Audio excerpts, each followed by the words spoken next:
Benjamin Netanyahu ने अब अपना सबसे खतरनाक खौफनाक बॉम्ब तैयार कर लिया। ये एक ऐसा बॉम्ब है जो जमीन के 60 मीटर अंदर जाकर जोरदार धमाका करता है। दुनिया इसे बंकर बस्टर के नाम से भी जानती है। नेतन्याहू अब इसी बॉम्ब से हमास की सुरंग वाला नेटवर्क तबाह करना चाहते हैं।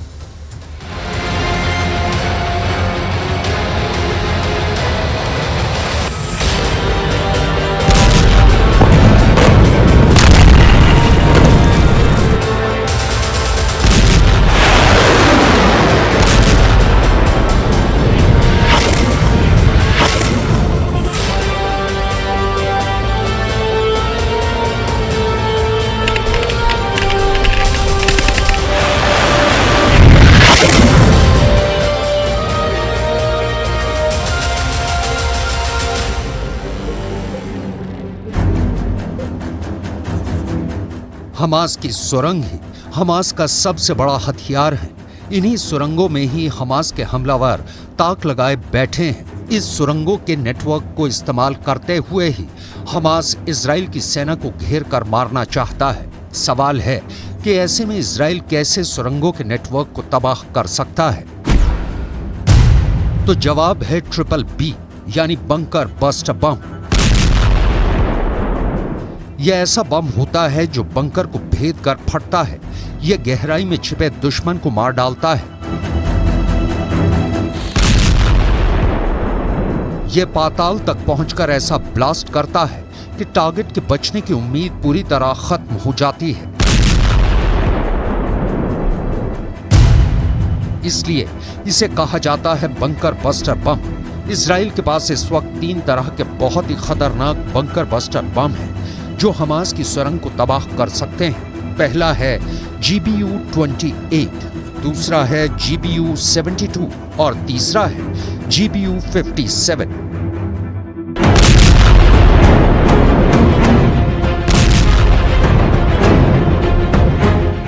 इजराइल की एयरफोर्स इस वक्त गाजा की इमारतों को मलबे में तब्दील कर रही है। इसमें ज्यादातर धमाके ऐसे हैं जो हमास की बजाय आम लोगों को निशाना बना रहे हैं। 5000 से ज्यादा मौत हो चुकी हैं और इनमें हमास के गिने चुने कमांडर मारे गए हैं, जबकि इजराइल की बमबारी में 2000 से ज्यादा बच्चों की जान जा चुकी है। दरअसल हमास की पूरी ताकत इस वक्त सुरंगों में छिपी हुई है और यही नेतन्याहू के लिए सबसे बड़ा खतरा है।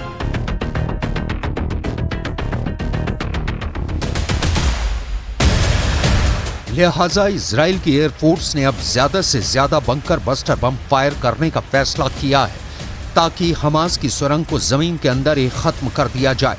लेकिन नेतन्याहू के सामने एक बड़ा सवाल ये है कि जो बम 10 करोड़ रुपए से लेकर 30 करोड़ रुपए में आता है उसको कहां इस्तेमाल किया जाए। इतना महंगा बम और सुरंग भी कोई छोटी मोटी नहीं बल्कि 500 किलोमीटर का नेटवर्क। हमास की सुरंग का नेटवर्क कहां तक फैला हुआ है, इसके बारे में इजराइल की खुफिया एजेंसी मोसाद तो पहले ही पूरी तरह फेल साबित हो चुकी है। वैसे हमास की सुरंगों के नेटवर्क को खत्म करने के लिए इजराइल की एयरफोर्स 3 तरह के बम इस्तेमाल कर सकती है और नेतन्याहू के ऑर्डर पर यह कोशिश लगातार कर भी रही है।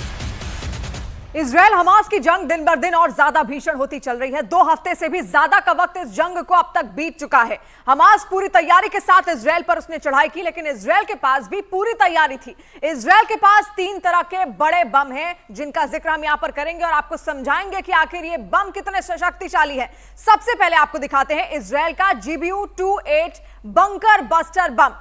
ये एक ऐसा बम है जो कि 6 मीटर मोटी कंक्रीट की परत को पार कर सकता है और उसके बाद जो धमाका होता है वो सबसे ज्यादा विनाशकारी होता है। ये सुनकर कोई भी दुश्मन और गहरी सुरंग यहां पर बनाना चाहेगा तो आप समझिए जो पहला इसके पास जो बम है ये बंकर बस्टर बम है जो कि पृथ्वी की सतह से अगर बहुत अंदर तक भी कंक्रीट की मोटी परत वहां पर होगी उसको भी नष्ट कर सकता है। तो उसका भी तोड़ यहां पर हाजिर है, क्योंकि इसके अलावा एक और बम है, इसका नाम है GBU-72 जो 30 मीटर मोटी कंक्रीट को भेद सकता है और उसके बाद इस बम का ब्लास्ट होता है, किसी भी दुश्मन की रूह यहां पर कांप जाएगी, तो मुमकिन है वो और गहरी सुरंग यहां पर बनाएगा।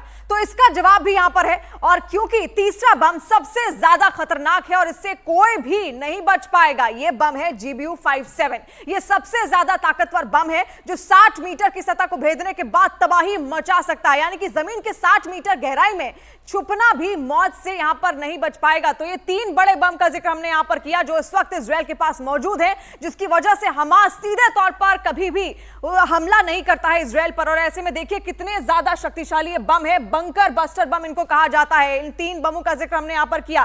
पृथ्वी की सतह से कितना भी अंदर क्यों ना हो, कितनी भी गहराई पर क्यों ना हो, लेकिन ये उसको पूरी तरीके से नेस्तनाबूद कर सकता है, टारगेट को नष्ट कर सकता है।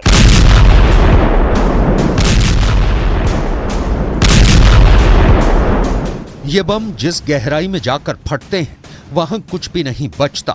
मिसाल के तौर पर जब 30 मीटर की गहराई में किसी सुरंग में 1000 किलो विस्फोटक फटेगा तो अंदाजा लगाया जा सकता है कि कैसे पूरी सुरंग एक बार में ढह जाएगी और वहां छिपा दुश्मन कितना भी शातिर क्यों ना हो, वो मारा जाएगा।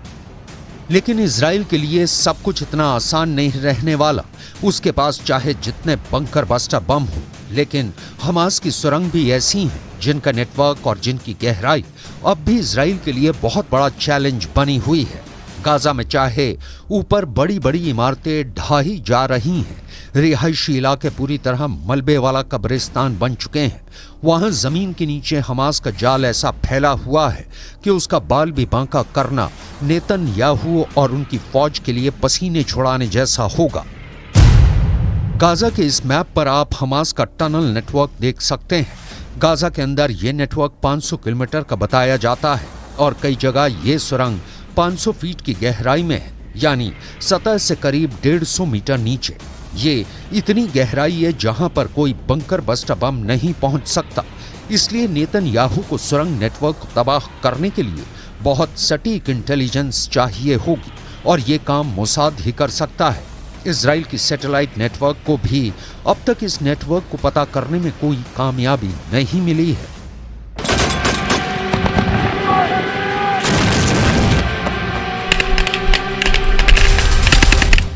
फिलहाल इजराइल के सामने गाजा के अंदर हमास सबसे बड़ा दुश्मन है, तो गाजा के बाहर हिजबुल्लाह ताक लगाए बैठा है कि कब इजराइल पर हमला किया जाए। यही वजह है कि इजराइल और लेबनान के बॉर्डर पर इस वक्त ऐसी आग लगी हुई है जो पूरे पश्चिम एशिया को अपनी जद में ले सकती है। हालांकि इस वक्त हिजबुल्लाह की रणनीति को लेकर इजराइल थोड़ा हैरान है। इजराइल के ठिकानों पर हमले के बाद जवाबी कार्रवाई हुई तो हिजबुल्लाह के 24 लड़ाके मारे गए। कहा जा रहा है कि हिजबुल्लाह ने अब खामोश रहने का फैसला किया है और ये भी रिपोर्ट है कि ईरान के कहने पर हिजबुल्लाह ने तय किया है कि कोई बड़ा एक्शन नहीं लिया जाएगा। लेकिन अमेरिका और इजराइल इसे ईरान की तरफ से आ रहे बड़े तूफान के तौर पर देख रहे हैं, ऐसा तूफान जिसमें हिजबुल्लाह अब तक का सबसे बड़ा हमला कर सकता है।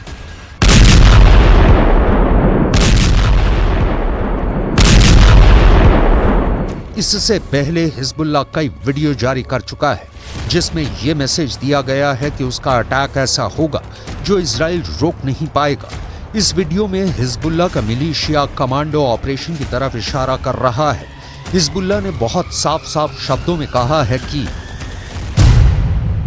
अगर इजराइल की सेना फिलिस्तीन के गाजा में घुसी तो वो उत्तरी सीमा की तरफ से इजराइल पर चढ़ाई कर देगा। इजराइल और लेबनान के बीच करीब 130 किलोमीटर लंबा बॉर्डर है और यहाँ संयुक्त राष्ट्र की शांति सेना तैनात रही है। इसमें भारत की फौज भी शामिल है। इस वक्त इजराइल को गाजा से ज्यादा इस बॉर्डर की टेंशन है, क्योंकि अगर इजराइल गाजा में घुसा तो हिजबुल्लाह उत्तर की तरफ से इजराइल से हमला बोल देगा। एक हफ्ता बहुत खूनी बीता, लेकिन अब जैसे इजराइल और लेबनान का बॉर्डर ठंडा नजर आ रहा है, क्या ये वाकई बड़े तूफान से पहले की बड़ी खामोशी है?